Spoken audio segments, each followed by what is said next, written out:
Un mouvement religieux aux dérives sectaires est encore bien présent dans plusieurs régions du Québec en 2024. Ma collègue Marie-Christine Bergeron a enquêté pendant des mois sur la mission de l'Esprit Saint.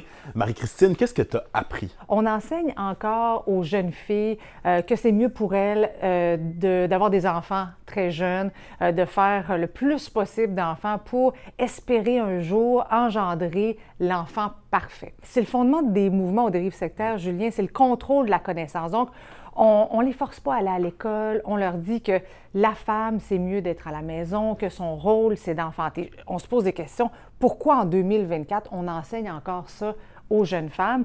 On les prive carrément aussi du monde extérieur. Le monde extérieur, dans le mouvement de l'Esprit Saint, dans la mission de l'Esprit Saint, c'est Satan carrément. Donc, on prive les enfants de possibilités, d'un rêve et d'une éducation adéquate. Quel impact ça a laissé justement sur ces gens-là? J'imagine qu'ils sont très émotifs au moment de t'en parler. Oui, quand tu sors d'un mouvement sectaire, Julien, là, c'est très difficile parce que tu quittes ce que tu connais, tu quittes tes proches, tes grosses familles, des cousins.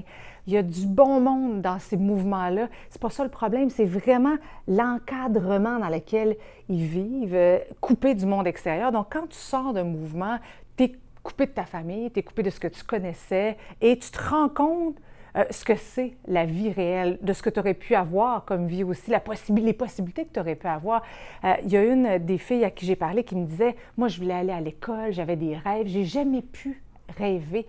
La seule possibilité, la seule avenue que j'avais, c'était de faire des enfants. » Marie-Christine, ton documentaire Père sans enfant a eu un impact politique. Qu'est-ce que tu souhaites pour celui-ci, la prison de l'Esprit Saint? Ce que je souhaite, c'est que le gouvernement du Québec soit au courant de ce qui se passe, soit au courant des séquelles de laisser les enfants dans ce type de mouvement-là et de les priver de l'éducation. Donc, à tout le moins, ce que je veux, c'est qu'un jour, qu'il y ait un encadrement des mouvements aux dérives sectaires pour éviter que des jeunes sortent de ces mouvements-là et soient brisés à tout jamais.